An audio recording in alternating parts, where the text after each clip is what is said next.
piano player, so I'm already unplugged. The only way I'm going to get any more unplugged is with a big black suit.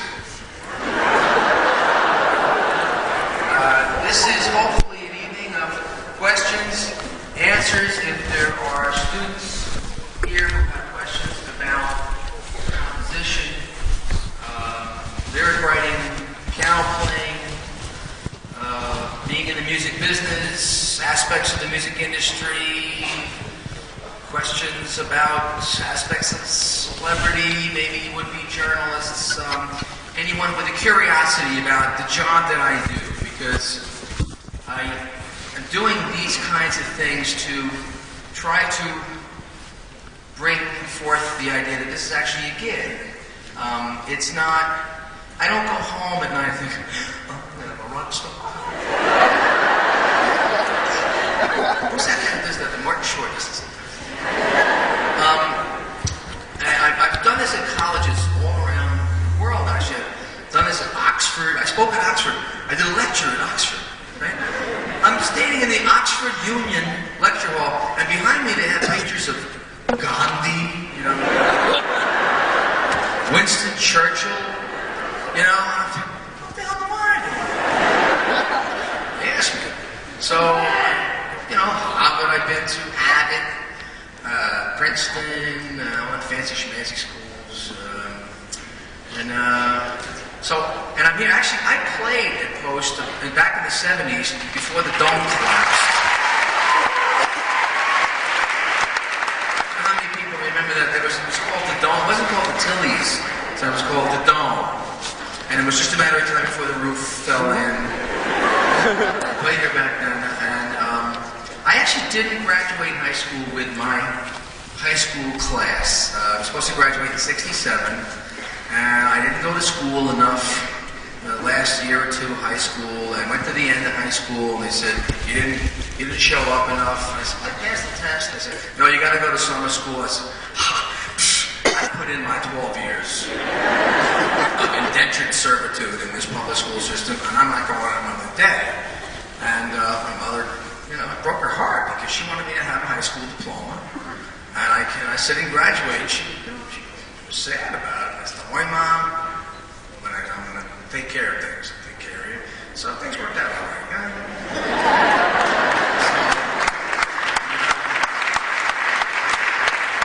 So she's here tonight to see how I'm doing in my new career as a professor.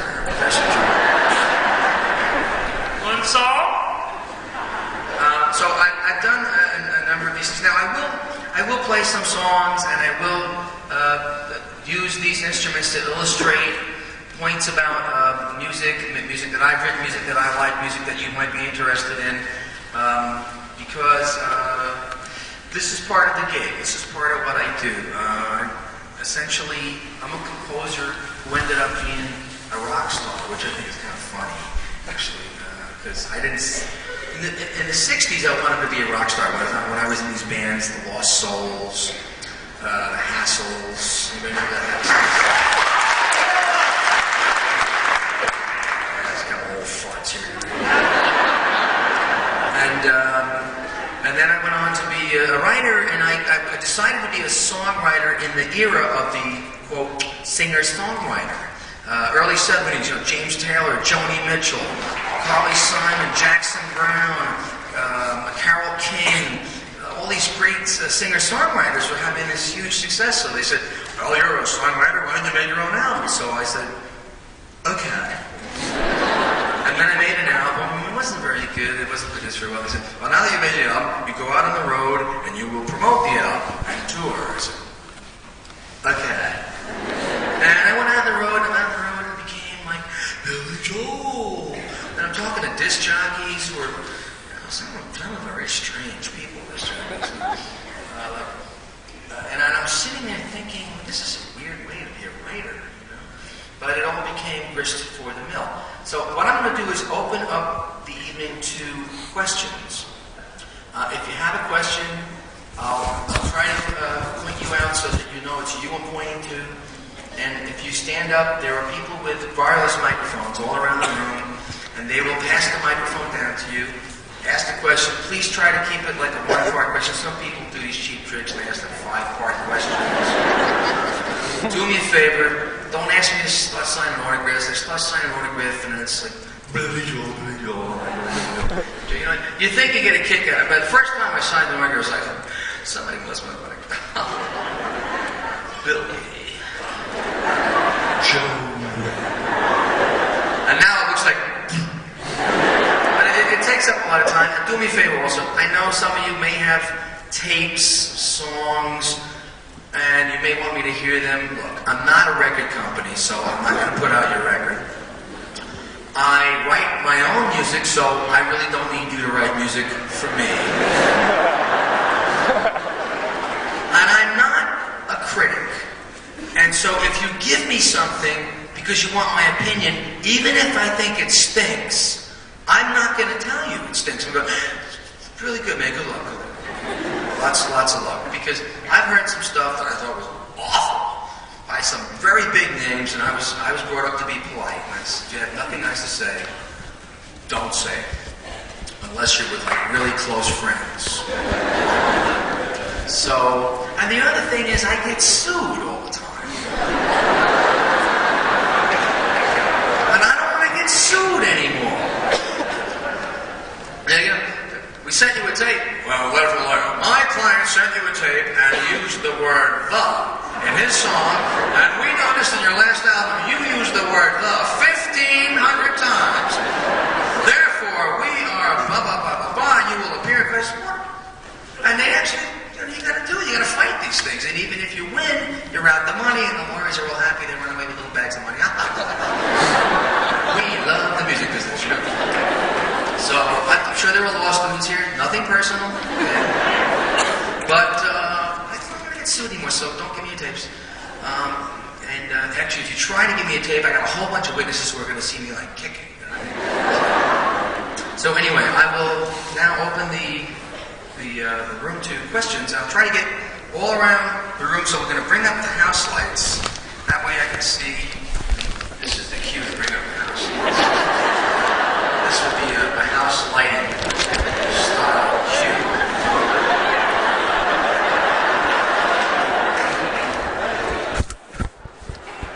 There we go.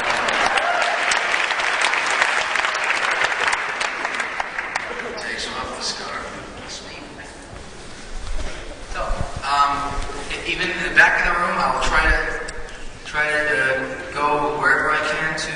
Okay, this gentleman all the way in the back. Must have something extremely.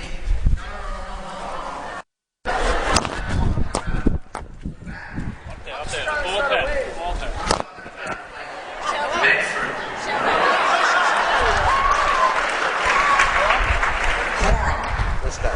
Doesn't work. The guy ended up. Can they get a okay, let's see if this works. Hello? Don't hit it. Okay. Does that work? Hi, you have to speak up. I wanted to say thank you. How come we're hearing blah, blah, blah? There you go. It's him. I want to say thank you very much for picking me first. I listened to all the rules that you laid out. It's him again. And this falls in between all the cracks. I have about 17,000 questions I wanted to ask you. So, and then I checked this with my girlfriend. It's fine. I was hoping we could maybe invite you to dinner at the house because we live in Bohemia. And Oh, I wasn't far off though. no. And failing that, I wanted to ask you a quick question about. You don't have to answer me now, by the way. I'll send my address up.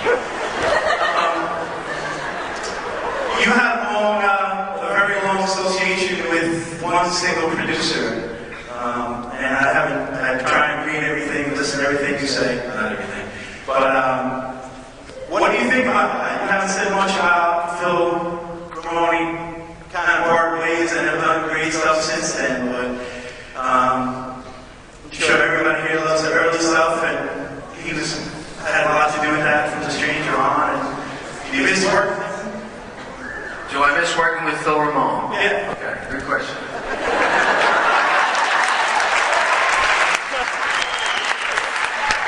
Now, you live in Bohemia. I'm assuming it's not the European Bohemia. They have. I would go to dinner there. They have great beer, Bohemian beer, and sausage, and but then again, Hitler came from that area, so Bohemian food. You're near the airport, right? Yeah. Islip Airport, Bohemia. That's where all those auto shops are. Shit. Bohemia. All right. Well, how do I feel about having worked with Phil Ramone? I did a lot of albums with Phil, starting in 1977. The Stranger. Phil Ramone had been, before I worked with him, somebody who was a well-known engineer. He wasn't credited as a producer. He had worked on a lot of albums, Sinatra, and Paul Simon, Streisand, and all these crazy rock and roll bands as an engineer. And I wanted to work with Phil in '77 because he was an engineer. He was also, very few people know this, he was a child prodigy. He was a violinist. He was a child prodigy, and at 12 he was doing concerts on the violin, and he probably hated it. He doesn't talk about it at all. But he's got great musical instincts. And I worked with Phil up until the bridge, yes, which is like 86. So it was like 77 to 86. So it's just about 10 years. What happened was, and I love Phil Ramone, and I loved working with Phil Ramone, and I may work with Phil again because I have so much respect for the man. And I know that there are people who like the earlier stuff, and I get this all the time. Why didn't you do another album like The Stranger? I said, because I already did an album like The Stranger. It was called The Stranger. You know, why didn't you do another album like Piano Man? Like what? Like Piano Grandson? Piano Grandfather? You know, why didn't you do another album like 50 Cent? Well, like 104th Street? I don't like to repeat myself. I have an attention span that's about this long, and that's why I forgot what I was going to say. Okay, so Phil Ramone. So I got to a point on this album, The Bridge. Doing this album, The Bridge, and even the guys, between me and the guys in the band, it wasn't gelling. We weren't enjoying it anymore. It was becoming like a treadmill. Here we were, back in the studio. Okay, time to make another album. All righty then. We'll make an album. And Phil and I had been together, and in ways it was like having a relationship with someone. That's a love affair, and it's passionate, and it's hot, and it's great, and it's sexy, and all that stuff. And after 10 years, it's kind of like, what do you want to do? You want to watch TV? Or mess around? It's difficult, you know? You gotta keep the passion going, and I think Phil and I had gotten to a point where we needed to do something different. And I haven't commented on a lot, actually, because I haven't been asked a lot about it. This is one of the few times I've actually been asked. I probably will do another project with Phil Ramone because I love him so much and I respect him so much, and I like the work that we did in the past. And I just don't know exactly what project we'll end up doing. And I've worked with other producers since then. Mick Jones, who was this crazy English guy, who was fun to work with, and then Danny Korchmar, who was not a lot of fun to work with, but he was a very talented guy in his own way. So you have to keep doing different things. You got to keep moving along as an artist. I don't know what I'm going to do next. I have no idea what I'm going to do next.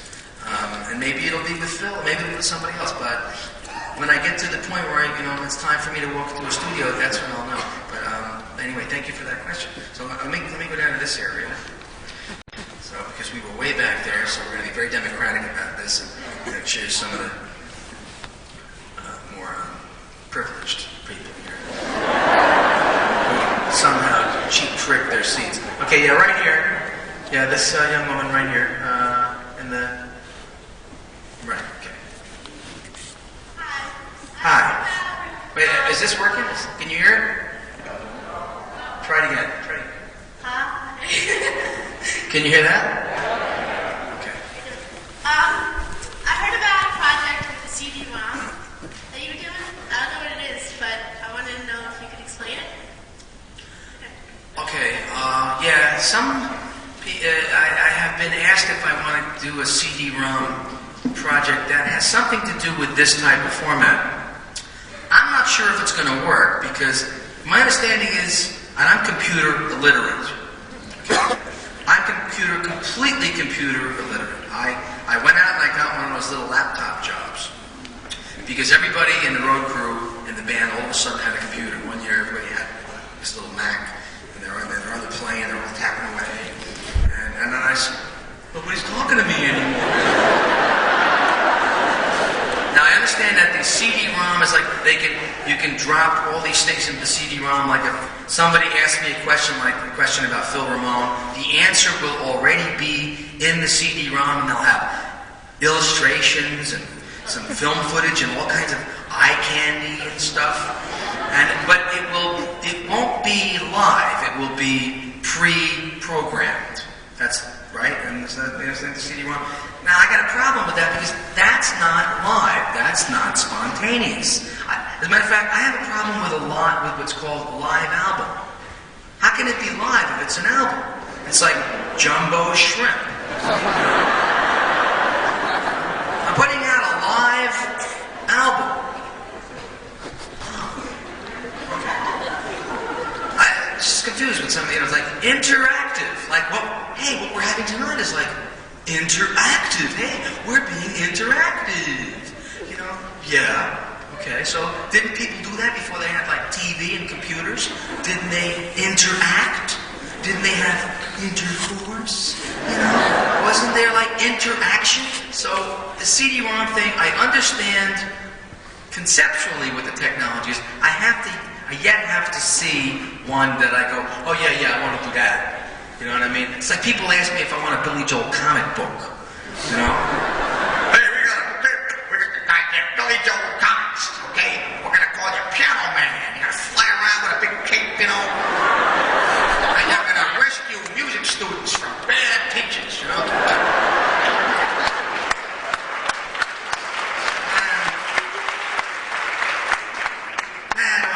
The other day, they sent me, some merchandising company sent me Billy Joel wine.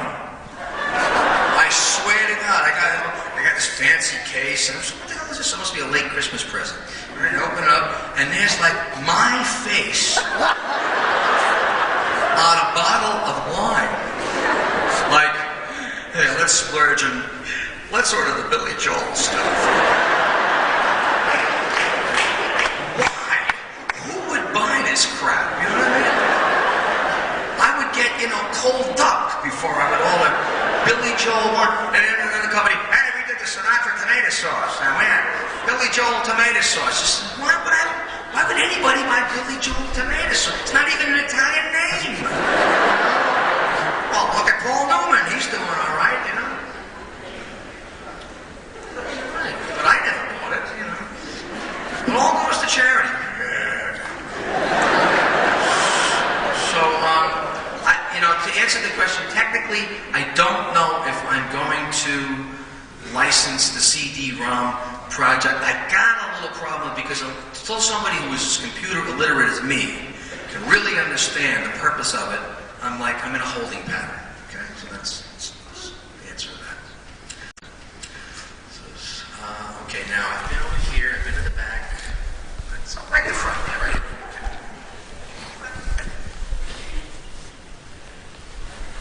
I was just wondering, the songs that you write about your daughter from around the island, if they come naturally to you, or if you sit there and think, I want to write a song about my daughter, is it hard to do? Do you just think, all right, I'm just going to write a song about my daughter and just do it, or does it just come naturally to you?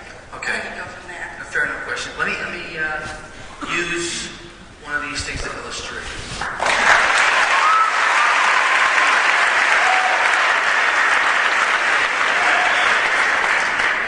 I actually wrote a song about my daughter a long time ago. Well, not a long time, but right after she was born. Now, this is a book with all the lyrics in it that I wrote, because I wrote enough songs now and I'm starting to forget, all right?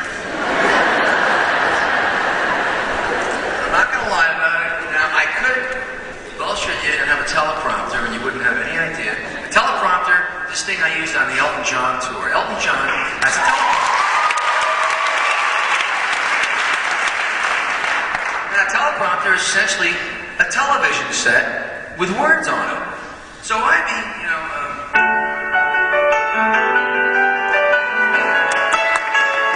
it's his song, so why the hell should I know lyrics to his song? So I watch TV. It's a little bit funny, this feeling inside.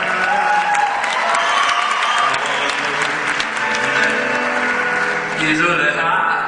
I always kind of cringed when I did this part. I don't have much money, but if I did, I'd buy a big house, and I would never look at Ellen when I sang this song.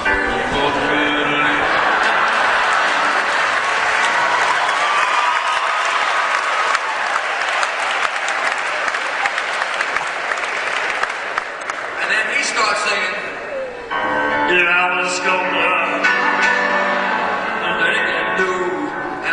But the thing is, you get hooked on this teleprompter. It's a TV set. So during my own show, I'd be, I'd be singing, what's one of the songs I would sing? Let me just find something that I would do. I don't even remember that set anymore. Oh, Caesar Time. Okay, Caesar Time show. Okay.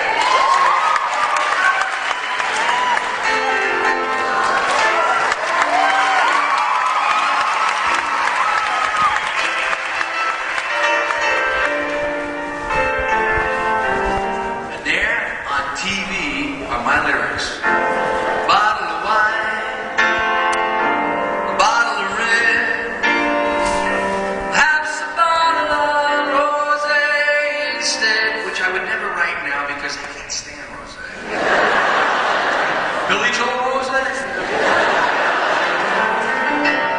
We'll get a table near the street. This is cool. I'm on TV. In my familiar place, you and I. That's right. I'm on TV. My words have their own TV show. A bottle of red, there it is. A bottle of white, no commercials, no nothing. It's just you're on TV. So, and I got used to this. I said, no, I don't want to do that. I want to do it in a way so I can somewhat still have to think. And so who do I go to? I go to Bob Dylan. The story before. So who better to ask? How do you remember all those words?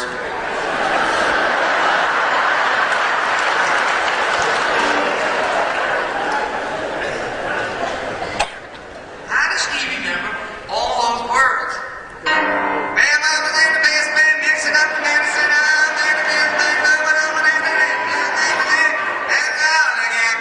You gotta get in. Don't drive in, don't do it again. You better walk down the alleyway.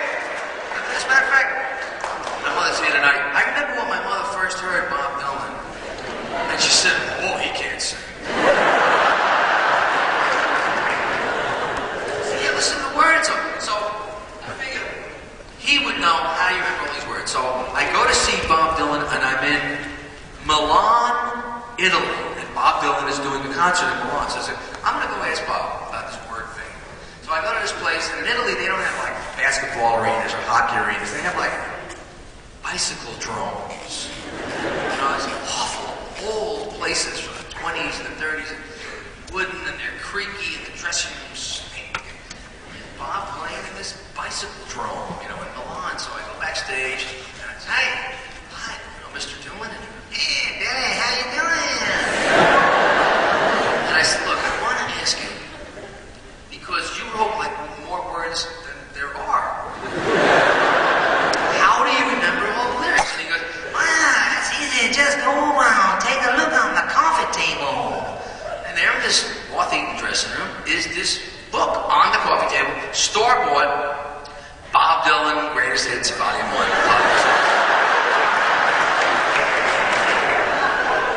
And I said, all right, well, if he can do it, they're not going to try to. So I had this book, and it's on stage with me when I play. I'm not reading the lyrics.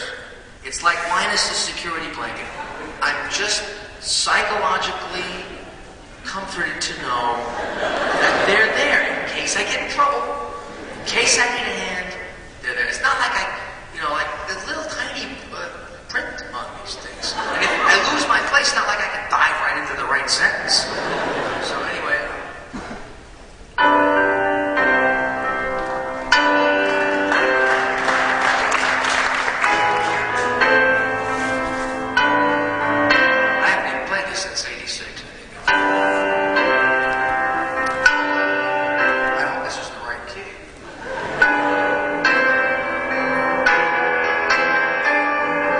It's time for me to be on my way. I know I've got business to conduct and I've got places to go. But I can't help looking at her sleeping instead. Another morning and I'm trouble climbing out of this bed because she's such a temptation. It's driving me crazy. It's my fascination. It's making me feel this way. I know what all of my friends say. They're afraid that I'm losing my touch, but she's such a temptation.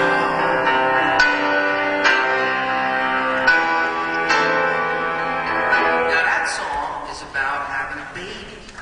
That's about having a little tiny baby in the house. I'm not going to do the whole thing. And that song was written about my daughter, so it came naturally. Sure, it's natural to write about my daughter. It's natural to write about a relationship you're having with somebody. But people, you don't know everything about me because of what I wrote. I don't tell you everything, I talk about my technique and certain things. I don't talk about how I screwed up so much, or you talk about. I was told a long time ago, write what you know. Write what you know. So as you go through life, you know a lot of stuff. It's just recognizing that you know it. And my favorite writers have always been people who actually write like what they know, like a guy like Pete Hammer, who writes what he knows. So to write a song about my daughter, you're probably talking about the lullabies that you're thinking of, right? Now that started out as a piece of classical music.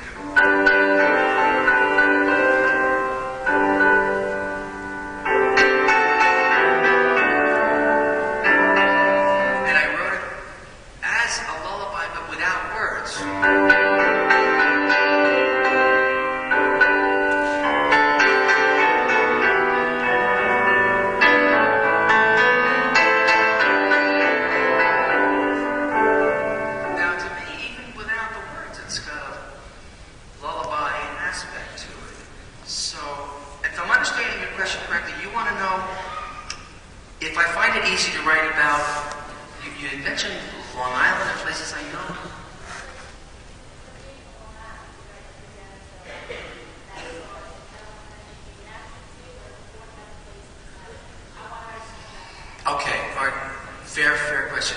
I think essentially the question is, did I want to write about that before I actually started to write?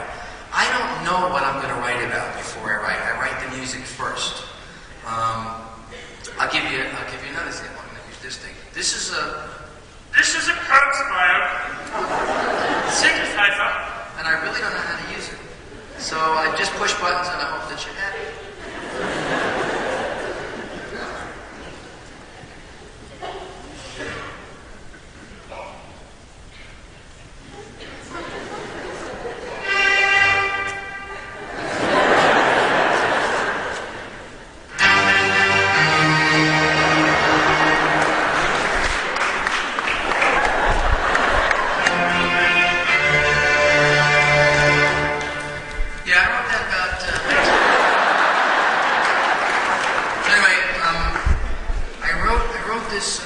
This piece that went like this.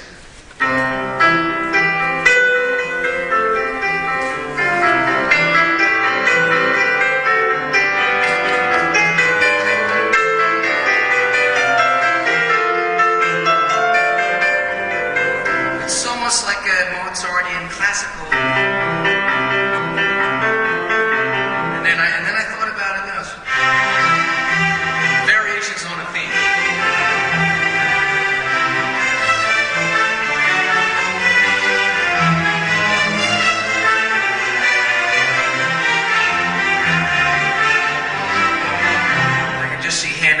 President of Columbia Records.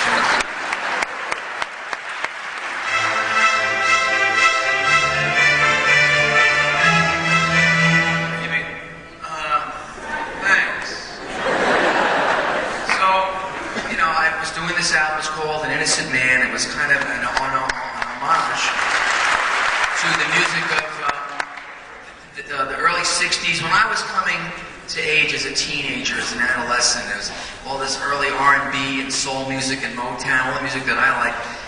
But I had this piece, and I said, what am I going to do with this?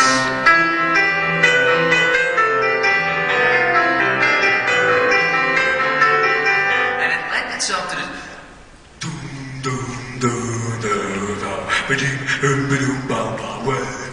So, remember, as a matter of fact, they did that to, the Mozart piece that goes.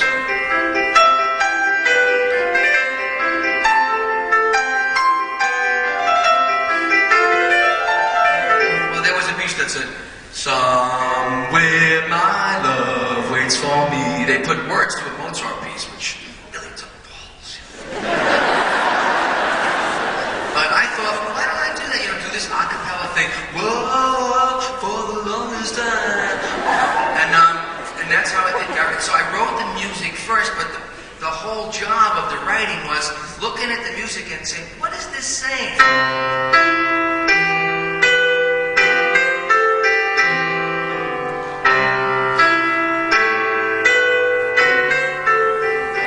If you said goodbye to me tonight, there would still be music left to write. I got it now. I'm hot now. And you catch it. So it's really decoding what is in the music. But think of it this way: any instrumental music you hear, any classical music you hear, listen to. Well, I did it before. Wait a minute. This is where it gets into math here.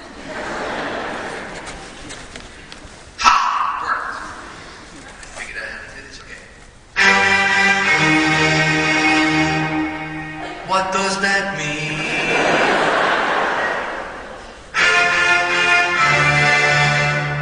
It lasted 200 years.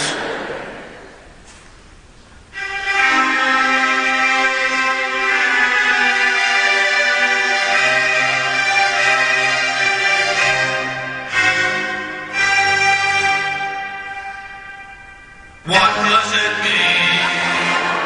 It's this enigma, but everybody digs it when they hear it. Wow, something is going on. Now, to me, it means destiny knocking at the door. Beethoven wrote this music, and if you look at the historical context, he wrote it in. It was the French Revolution. They chopped off the heads of all these bastards who had kept the people down for so long. He went to Europe, they knocked off all the crown heads, everything was changing. Equality, liberty, fraternity, brotherhood. Let's remake the world. And Beethoven was writing at this time. It's very passionate stuff. Shit's going on.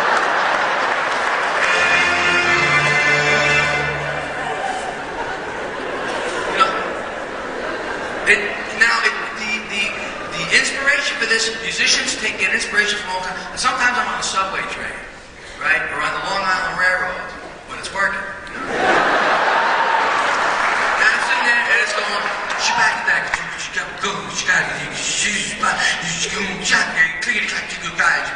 and I'm thinking, and musicians do that. So this, who knows it? The landlord knocking on the door going, "What's with the rent?"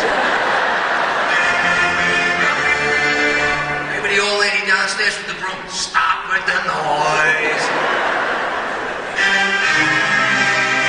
So it's really the music. It's essentially the music that gets this stuff written. For me, I can't say the same thing about everybody else. There's one song that I wrote the words first that I can think of. There may be others that I have done that I can't remember. But here, let me give you an example. This is a song where I wrote the words first. And you'll see how musically profound this is.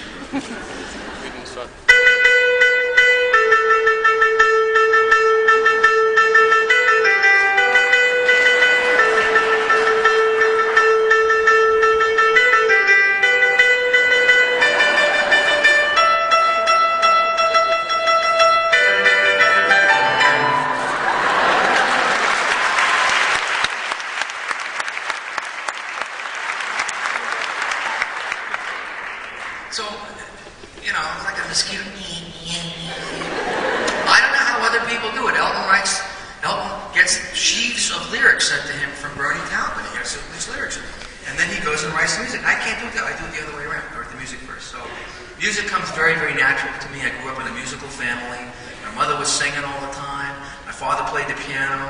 There was always music playing on the radio, on the record player. So that's my first language. Before I could talk, I was going, nah, nah, nah, nah. Right, Mom? My mom will vouch for this. Let me ask another question. Cue this. There's a little delay in the light, but that's not his fault. Okay, all the way in the back. The furthest away, lousiest seat. Probably in the whole place. Okay, yes, you doing all these Hawaiian moves.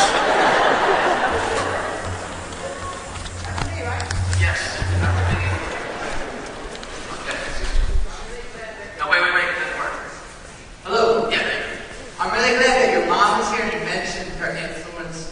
And I wonder if you could just elaborate about a little more your family's influence on your music and their support, what got you into it. Okay. My mother is someone who came from a family that was an English family. They came from England. Of course, English people usually do. My mother's here now, so I'm getting all nervous. I better get this right, you know. And they moved here early in the 20th century, before she was born, and moved to Brooklyn, and she grew up in Brooklyn.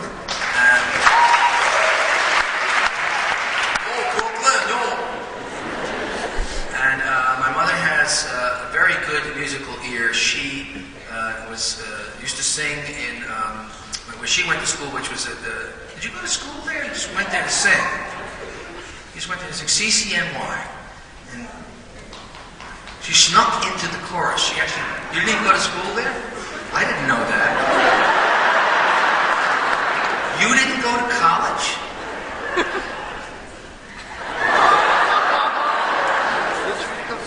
I felt so guilty because I didn't graduate high school and you went to college. So you snuck into the chorus. Huh? They needed an alto. So she was very familiar with Gilbert and Sullivan. She would sing in a lot of the Gilbert Sullivan productions at CCNY, but she was familiar with classical music. I think her family just listened to classical music on the Victrola, on the radio. So I grew up hearing this music from at a very early age, from the earliest age. Now, when I was a little kid, we had a piano in the house. It wasn't a big 9-foot Steinway piano. It was an upright Lester. You ever hear of a Lester? The Lester Piano Company? Exactly. It was a Lester. Yep. An upright Lester piano. So here I am, and I'm 3 years old, and I'm walking to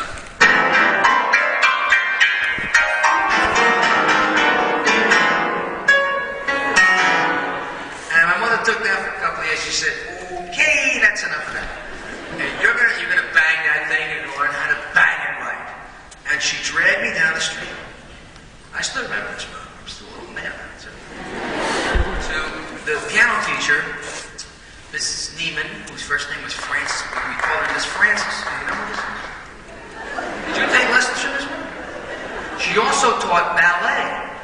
Now, in my neighborhood, if you walk with books under your arm to the ballet teacher, it's like asking for kick me. It's like, I'm gonna kick me something. And in my neighborhood, it's like, yo, Billy, where's your tutu? Think even Will bust my chops. Billy, come over here. I want to talk to you. I had to learn how to fight because I had to learn how to play. And it was weird. Very strange. So now I learned how to play the piano. Now my father and my mother split when I was still fairly young. My mother kept me going on the piano lessons. I don't know how she did this because in those days, this intelligent woman, it's hard to get a good job. And I hope things are changing for women because in those days, She couldn't get, they wouldn't give her good work. She had to take any kind of job. She could bookkeeping, secretarial, whatever she could get, but she kept paying for the piano lessons. So I'm not going to say, no, I don't want to practice the piano. My mother's, busting her chops to get me, pay for the piano lessons. So I'm taking the lessons. Now, when I first started, I started with John Thompson. Anybody here know John Thompson piano course? John Thompson books. The first piece I ever learned was the John Thompson piece #1 called "Off We Go to Music Land."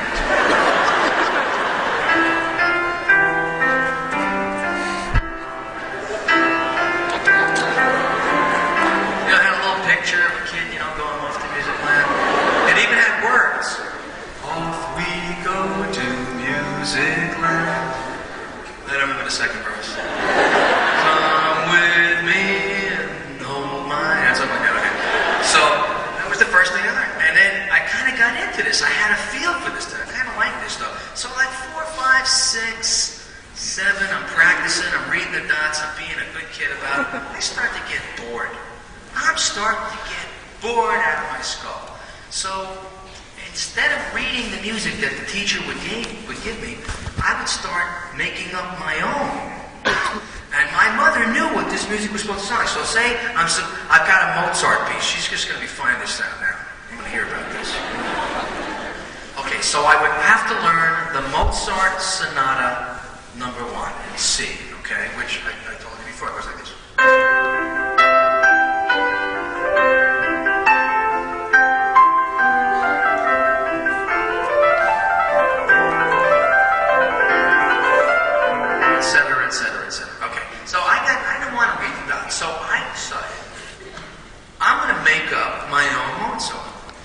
See what happens. So I learned a left hand, but I wouldn't play what he wrote on the dots. I go.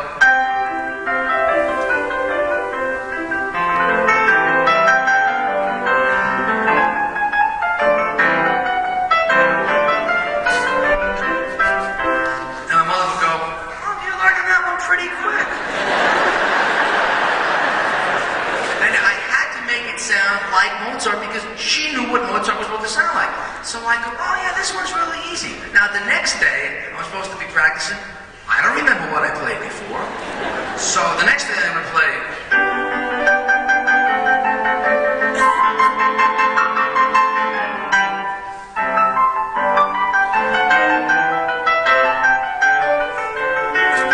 And she'd go, what was that? I say, the second movement. I'd be going on the third day. I didn't remember what I played the second day, so I go.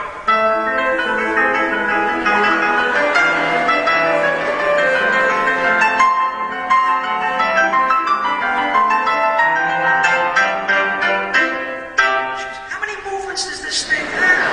I said, well, it's, one of those the teacher's trying to get me to progress a lot. So I get to the end of the week, and I bring the piece to the piano teacher, and she'd say, okay, now show me how well you learned the piece you were supposed to learn. Mozart Sonata. I'd like it.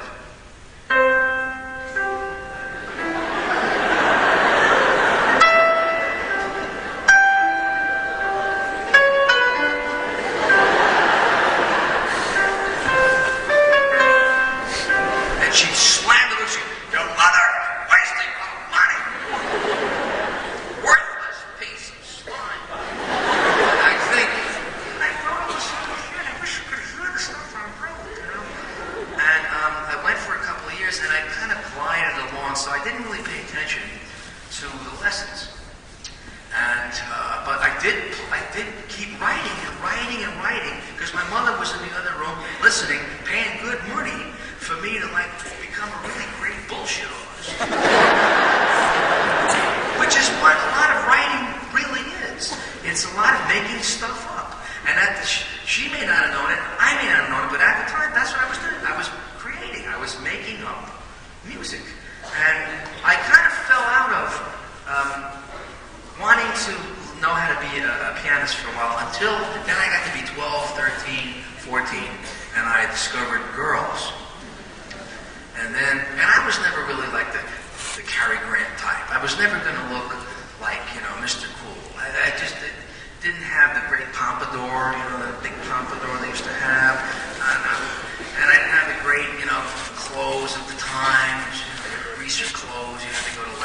shop in Andrews. So I would go to a party, and all the cool guys and the good-looking guys would be, sweet talking the girls. Hey, let's dance. And I wasn't a good dancer, so I kind of sneak off into another room at some party. And if they happen to have a piano there, I would just all by myself. I just sit down and start playing pianos.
She actually encouraged me to be in a band.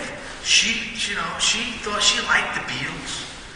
She liked the Rolling Stones. She liked the music I was listening to. So I owe a great deal of what I am, what I've done to my mom. So.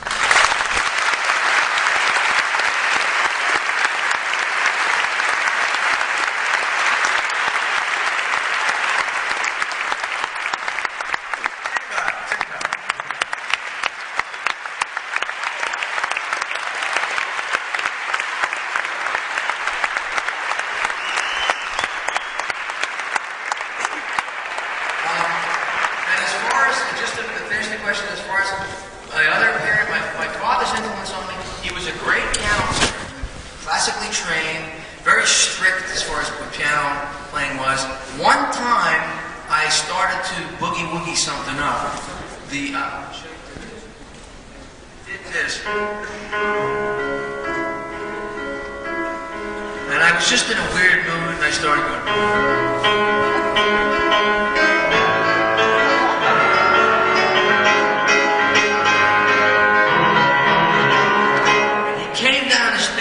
One step and whacked the shit out of me.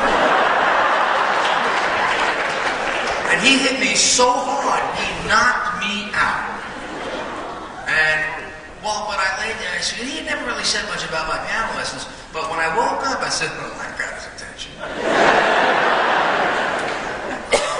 But he also had an influence on me, it's in the genes. Okay, so let me take another question. So I was all the way back there, over here at the Abraham Lincoln assassination. The Ford's Theater section. Okay. Did you like that any better? Because it's very hard for me to pick somebody out of this waving mask. Okay. Right there on the corner. Hey, you want to catch his mic? Here's the theater.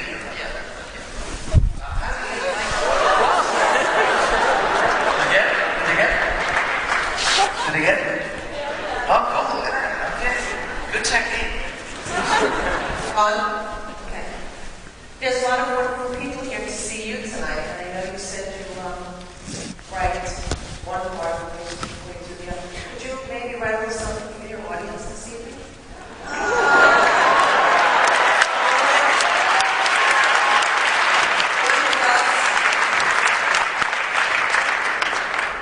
Probably not.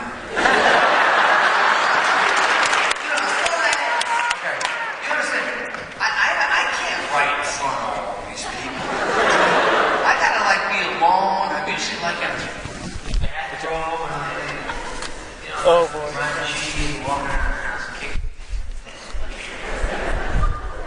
You don't want to be around me with my dress bag and grouchy and cranky and relaxing until I get it. Somebody claps like no. And another thing, to be honest, I don't write thinking about an audience. I can't second guess what it is you would like to hear. I can't write thinking about, what do my fans want to hear next? And I don't even like the word fans, because it makes you all like this nameless, faceless blob of fandom, you know? Yeah, I'm assuming you're all individual people, and if you like what I do, you must have, your own individual intellect, So I don't think about an audience. I can't think about an audience. If I started thinking about, 7 million people bought the last album, so I'll direct this next album towards those same 7 million people.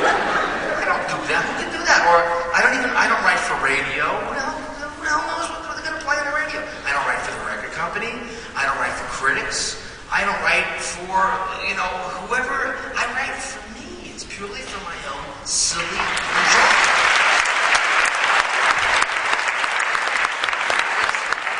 It's whatever moves me. But let me give you some insight into how I do write, okay? Hello. Works. I'm going to play something on this synthesizer. It's not an orchestra. It's not a string section. And it's not going to be exactly how it's supposed to sound. I'll give you an example. I realized I've always been trying to write like the composers I am admiring. I was driving along in my car. I was living in Huntington at the time. I was driving on Route 110, which can be a pain in the ass to drive. And it was like it was in the springtime, it was around Easter time, which is one of those holy times a year, It's raining, and the sky is cloudy, and really gloomy, and I'm driving in my car, and I hear this music, and I go like this.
This is a piece of music called the Adagio for Strings. It's one of the saddest pieces of music ever written. It's written by a composer named Samuel Barber. It's so sad, they played it the night that Franklin Delano Roosevelt died. Now, I had heard this music before, but I never really tuned into it. So I'm driving around, I'm sitting on 110. What else am I going to do except tune into the radio because the bastard in front of me is going about 5 miles an hour. Now, they used this piece of music in The Elephant Man, the movie The Elephant Man, and in Platoon. They used it because it's so sad. And it builds, and it builds, and it builds. And I'm shortcutting it, I'm not playing it right, and it ends on this, it doesn't end, it builds to this peak.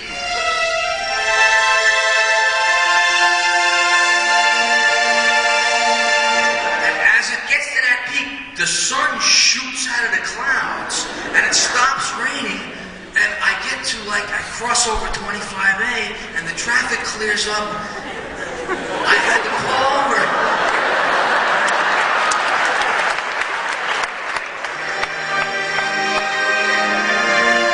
And I pull over to the side of the road, and I burst out crying. And I said, what's happening to me?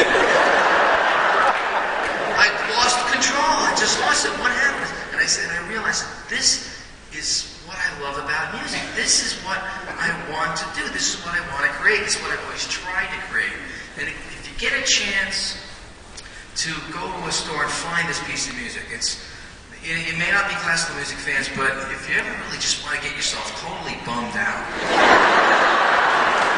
and you, like, you know, because sometimes it's okay, get the Adagio for strings, and that's the kind of thing that I want to write, and I hope before I can't write anymore, that I create music like that.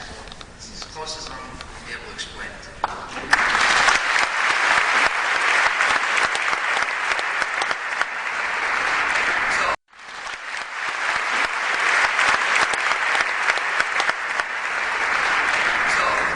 Question. Let's, and the lights come up. Maybe I should play a song.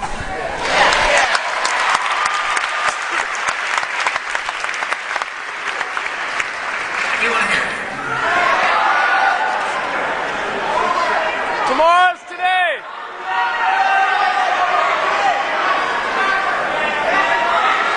Okay.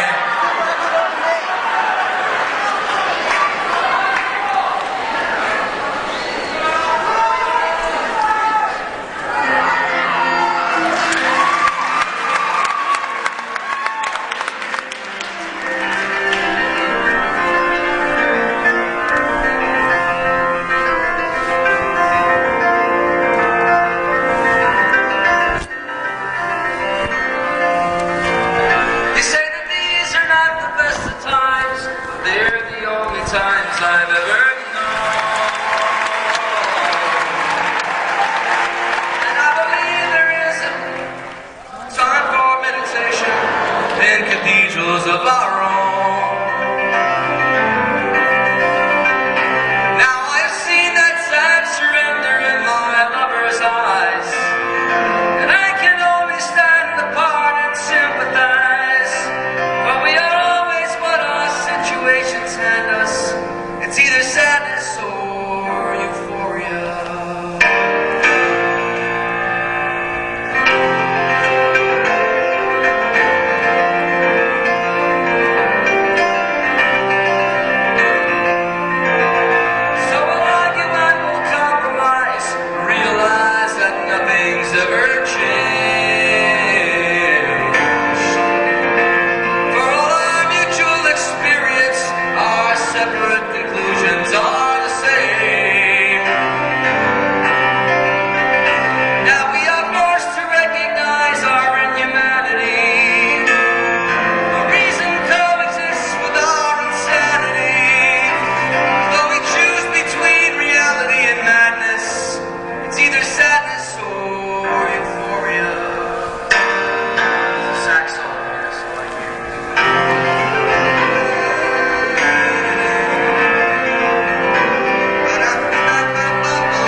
Once in a while, I should do that,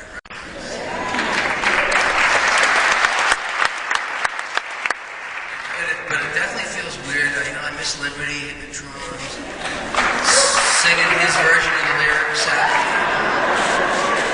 She got the house, she got the car. I miss that. Okay, so actually, while I'm trying to think of a song like I could write for this pain in the ass question.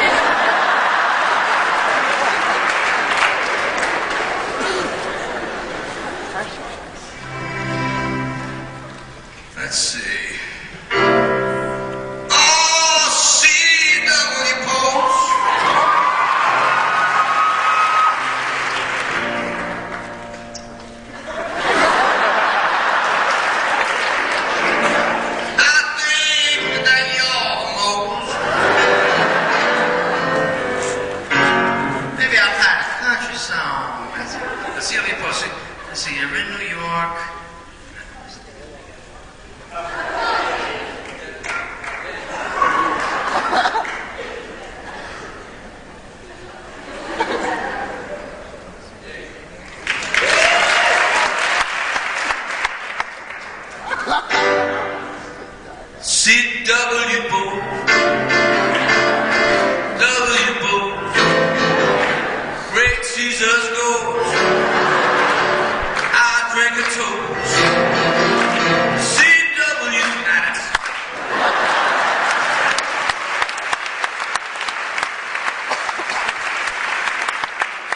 it actually sounds like a country western singer, though, doesn't it? Ladies and gentlemen, please welcome the great old operator, C.W. Poe.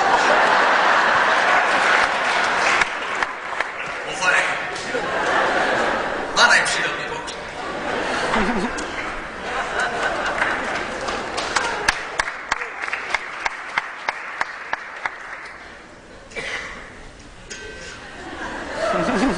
Is this on? We on? This thing on?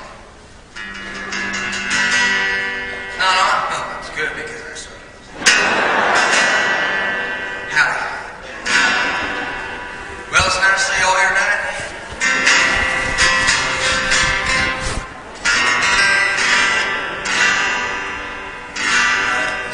This is a tune.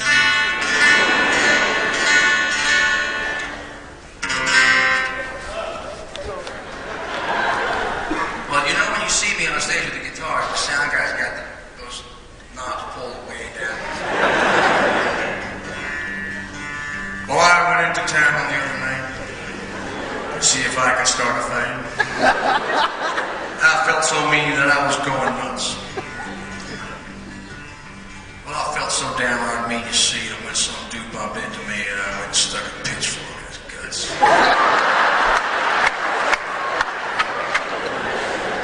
Thank you very much.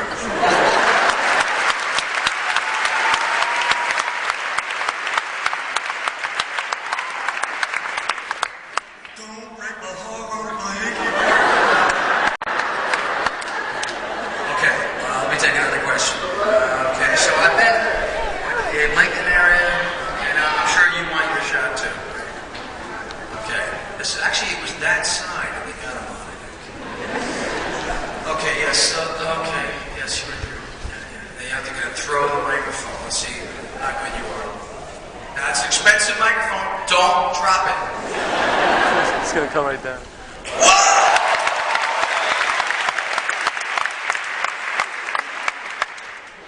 Hello? Hello?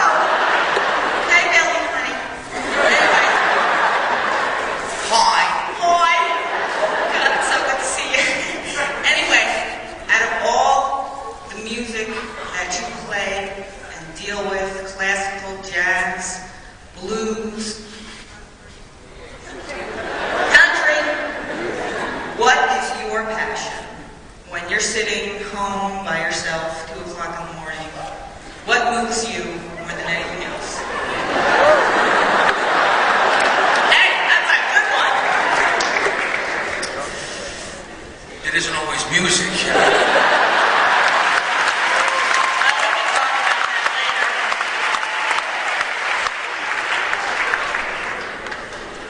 Sometimes music is background for other things. Although I hate to use it as wallpaper. Let's see. What do I like to do? What do I do when I'm by myself? When I just want to get charged up and what I do? Okay, I'll show you what I do. I can do that. I go this. This thing. Sometimes I give myself a concert and I think, people pay money for this. I'm getting this for free, and I'm going to play it longer than anything. Like, and there's nobody there. My cat's walking around. Like, stop this noise already. What do? I'll play like.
synthesizer, and I got all these speakers, and it goes to this big living room that I got that I don't live in.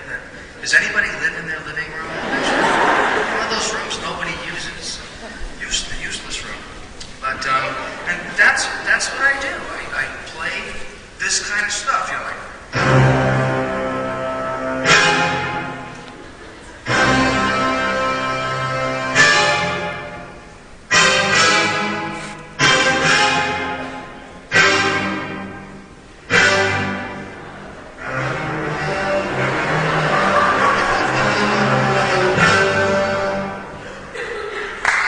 I stand up and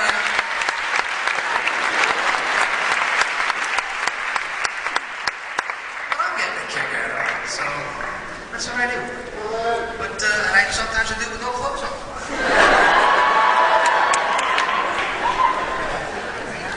Another question. Okay,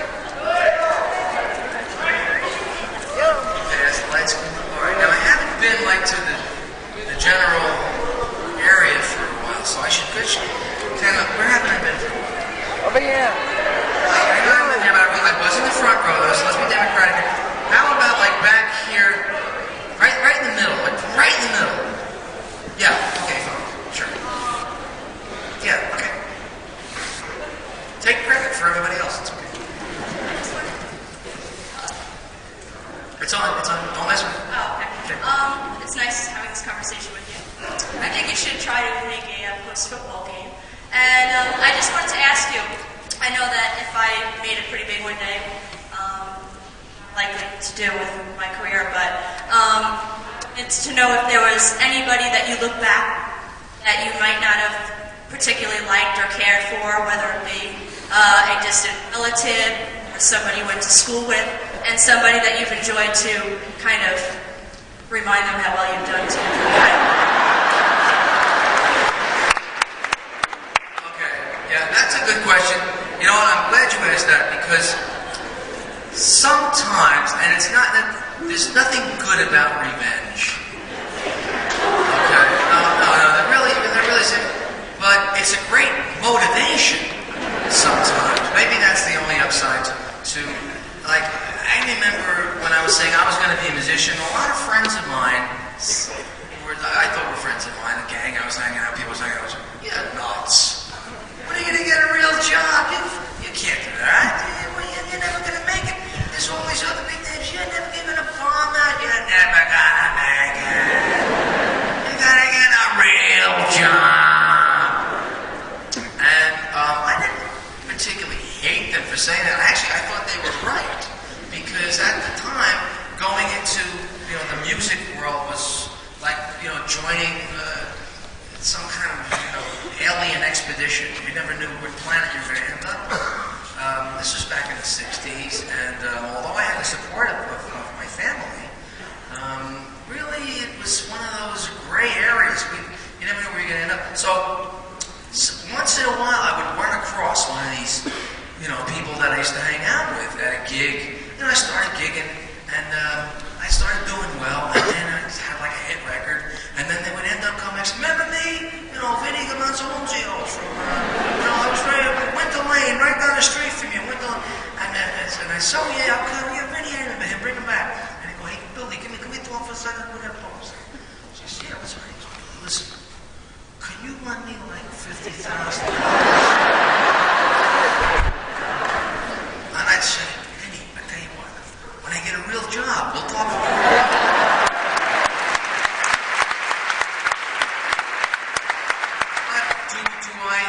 Do I like enjoy the fact that there were people who I might not have liked? I was one of those stupid people. I liked everybody. You know that song? What's that show? That's it. Barney? No. It's the Most Happy Fella, right? There's a character. I like everybody that I ever met. I never met anybody that happened like it. Now you go into the music business like that, and it's like, right?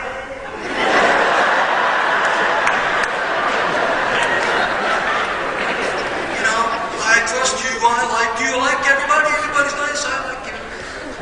Sometimes sometimes it's okay not to like people because there's some real bums out there. But I liked everybody, so there wasn't really anybody.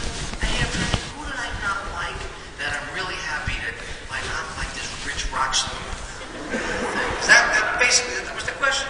It's like, who do I really feel like?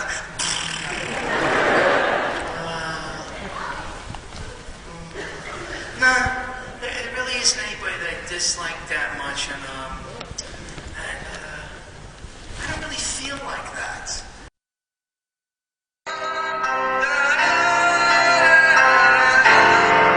I was cutting a class, and I was playing the grand piano in the auditorium, and I'm made to believe that I'm Van Clyde.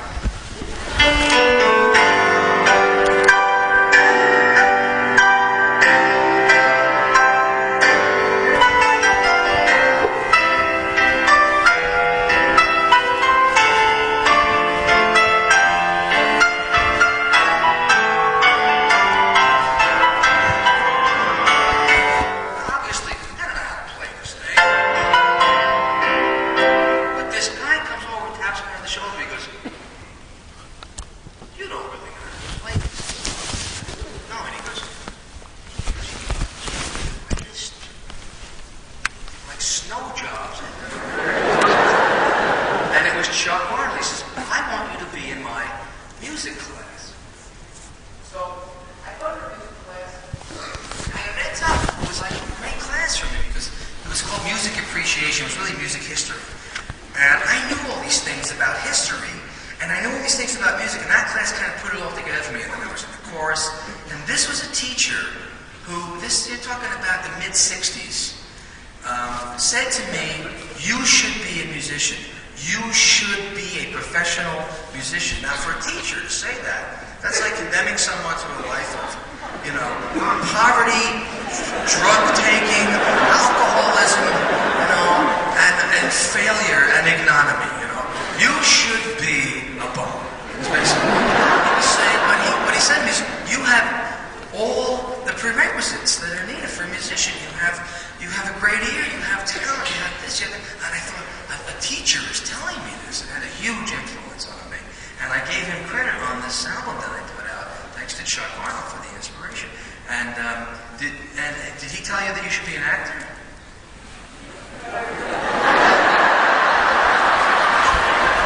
Or did he say maybe you should stay with the accounting? You liked your acting, yeah. He was a very good teacher. Teachers do make a difference. And one of the reasons I'm doing something like this. You remember a good teacher for the rest of your life, and it's not just a popular teacher, but a teacher who really had an impact on me. This guy had an impact on me. I actually wanted at one time to be a teacher. I thought about being a history teacher. I always hated the way they taught us. Well, the Civil War began in 1861. Okay, 1861. That's not what it was all about. What was this whole big important thing that happened? What was it all about? What were they wearing? What was this music they were listening to? What kind of sports did they do? What did they do in their hobbies? What did they do in their own time? What was their real life like? And they didn't teach history like that. So I wanted to be a history teacher, but then I didn't graduate high school, so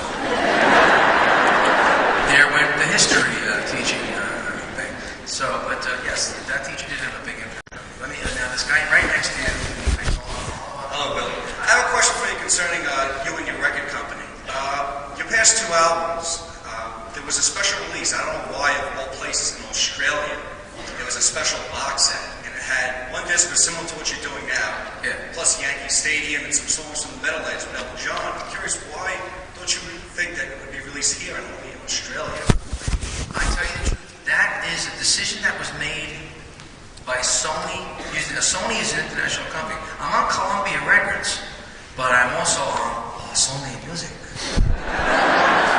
Sony is this huge international conglomerate. They have a record company in every country in the world. Sony Australia, Sony Germany, Sony Egypt, Sony Montenegro, Sony Bosnia, Sony, you name it, there's a Sony company there. And they certain types of things. And now this is stuff that I've already recorded. There was actually an interest from the Australian record company for me to take one of these. I think it was at Princeton University. I did one of these things at Princeton. And Australia said, yeah, Billy, we'd like to have that on an album that we can put out here in Australia. So I said, really? Do you have like a death wish or something? Nah, we really think it really get great, you know, there's a big demand for it, Billy, and we want to put it out. So I said, if you guys have the nerve to put this out, then go right ahead. And it was actually their concept. Now, if the American company wanted to do that, I'd say fine. But I can't go over there and like force them to do it. I could probably pressure them.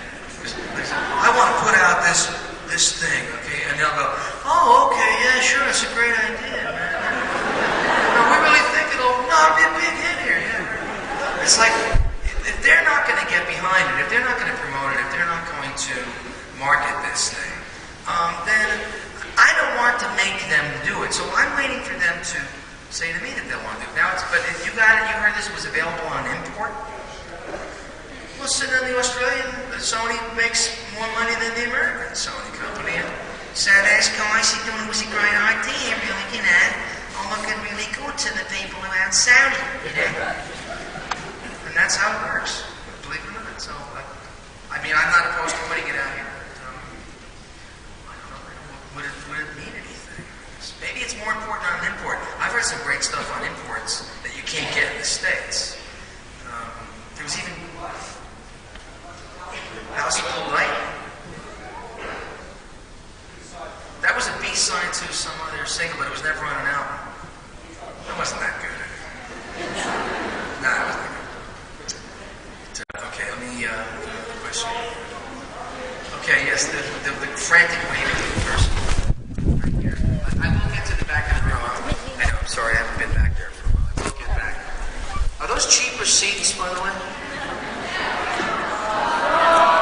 It's all one price? Nobody bought any scalp sticks. Okay. Billy, who are your muses? What inspires you to keep being Billy Joel after all these decades? What inspires me to keep Billy Joel? What inspires you? Keep being Billy Joel? Yeah. Well, number one, I really don't have any other choice.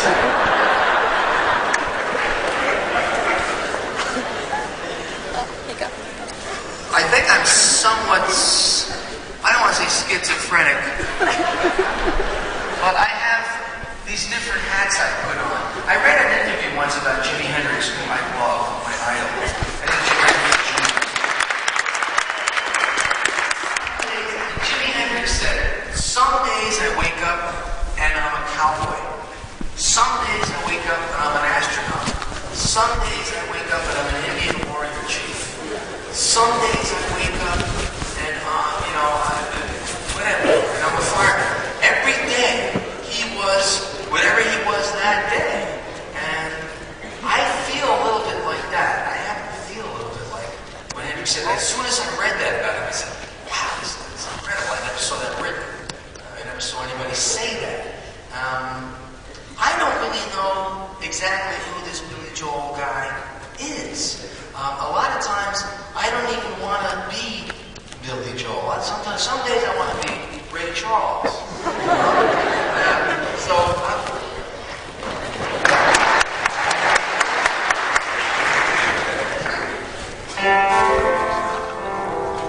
Some folks like to get away, take a holiday from the neighborhood.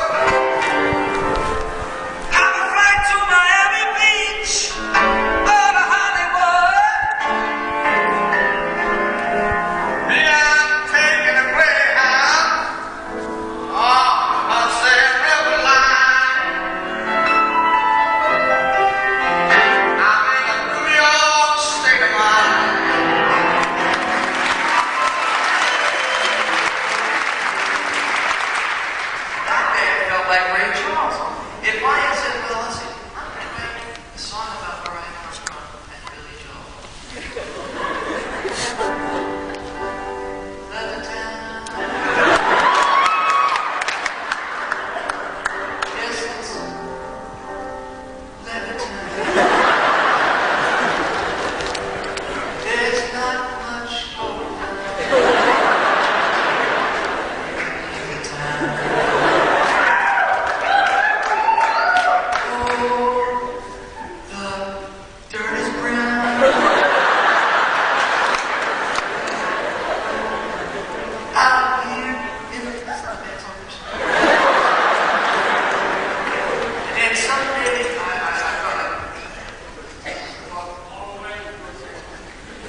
Cart books.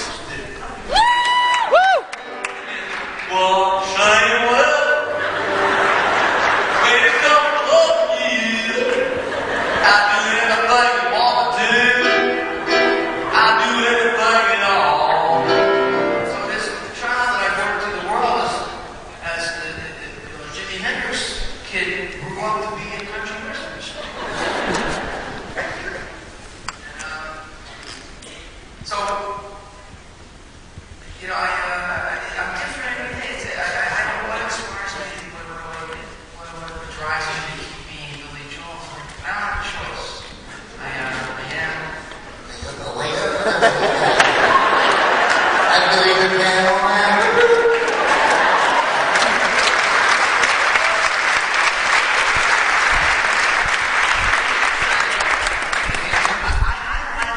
Music. I love music. I've always enchanted by music. I will continue to be constantly driven to do something with music. I'm not going to try to act. This guy here.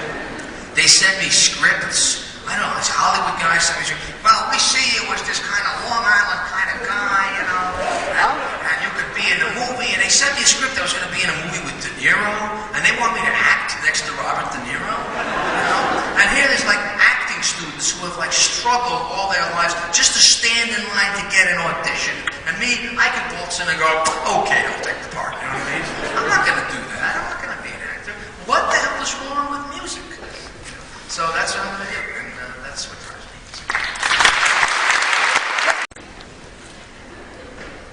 This fan isn't doing shit. It's like having a German Shepherd breathe on me.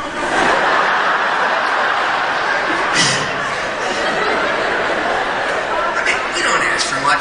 Matt, where's Max? Do we ask for much in the rider? I'd like a little water backstage, right? Some like bad deli meat. Be okay. And a fan.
It's an honor to be able to talk with you. I'm an obnoxious dude from New Jersey. I'm obnoxious. I just wanted to get your attention.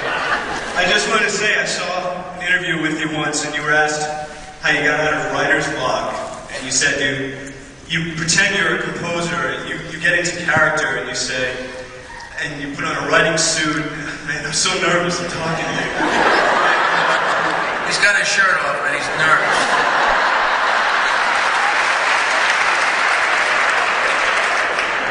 And you're doing fine. You're doing really good.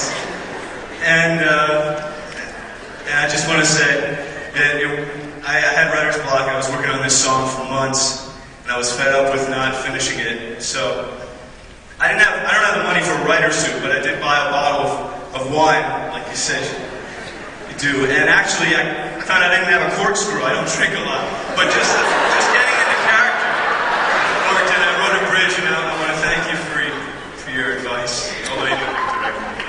Thank you.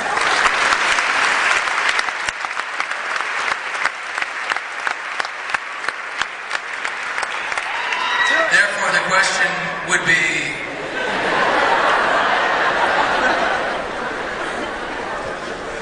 no, don't try to look at it. I don't think you really got to the question. Yeah, oh, sorry.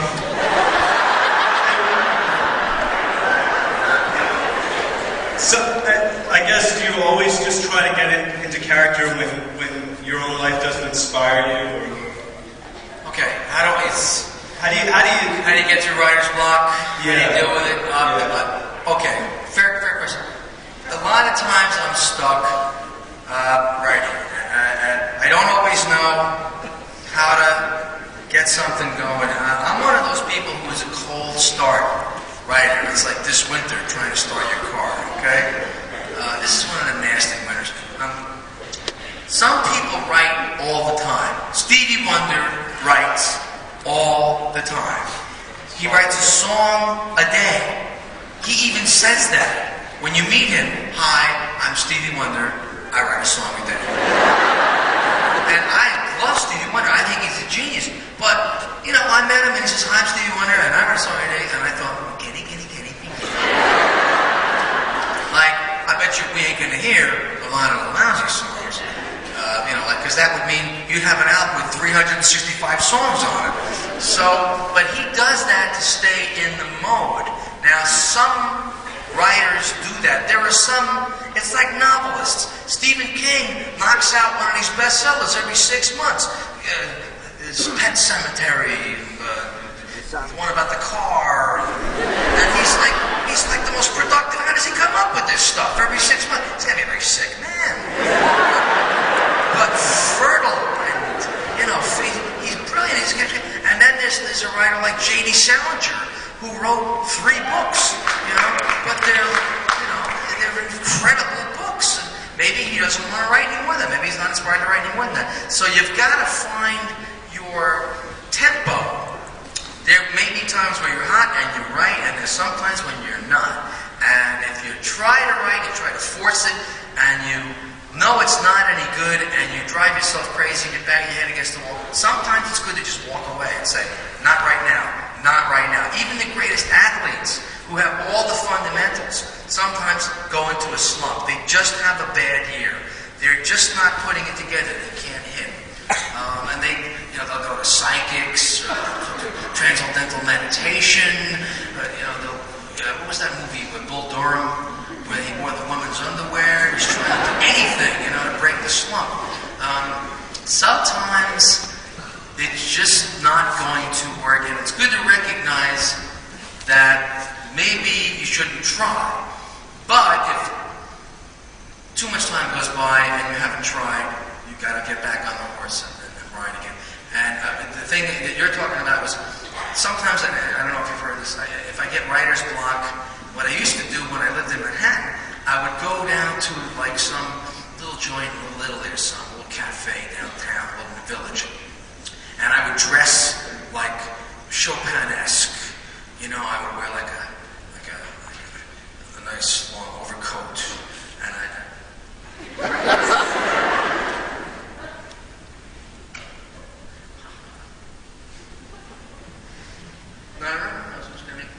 this is Max, my tour manager. I put on a scarf. I try to look very 19th century writery. And I go, and I sit at the table, and I have a glass of wine at the table, and I have my notebook with me, and I didn't have a clue what I was going to write, but I would look like a writer, I would just look real writery. I have my scarf, I would have my brow all furrowed, and my pen would be arcing above the page, and the waiters would be going, oh, it's Mr. Joel is writing. And they were all thinking that I was writing. And then the people in the restaurant, they go, Billy Joel, writing. And I would hear, I think, yeah, that's right. I am writing. That's right. I'm a writer. I can write. They all think I'm writing. I'm going to write. And I would delude myself into thinking that I'm going to actually write something. And what I found was, if you think you can, a lot of times you can. It's how it seems to work. If you think you can't, you won't. But if you think if you can psych yourself up to do it somehow or other. But this isn't like psyching yourself to get up on stage in front of a performance. Some people ask me, they say, how do you get psyched to go on stage at Madison Square Garden. It's like, who needs to get psyched? You walk from this quiet little dressing room, and you go on the stage, and 20,000 people go, ah! And like, your nerves go, and your hair goes, I'm psyched now, man, I'm psyched. You don't need to get psyched. How do you get up for a show? Get up for a show. And I see Henley. Henley's on a treadmill before he goes out on stage. 30 minutes, he's running on a treadmill. I said, what the hell are you doing? He said, well, I want to get warmed up. I don't want to go out there cold. So, whatever you need, man. And there's some people who do vocal exercise.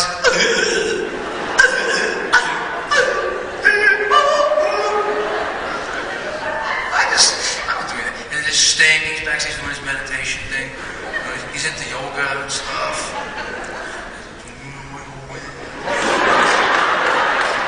Whatever it takes, he's into this. He says he said he can have sex for 8 hours. Right? You read that? You read that on Sting? Sex for 8 hours. I don't want to have sex for 8 hours. So last time I saw him, I said, why don't you give me this like the 60-minute version of this? So, but whatever it is you need to do to get through writer's block, sometimes you gotta push it, and sometimes know when to say, it just ain't happening now. I won't punish what's that Stuart Smalley? But that's okay. Gosh darn it, people like me. Okay, let me take another question.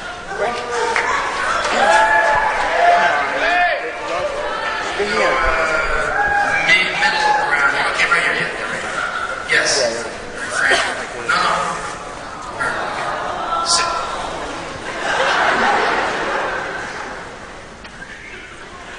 Okay, does it work? Yeah, you just speak forcefully. I would have taken my shirt off. I'm with my parents, so. Well, that really gives them a great deal of comfort.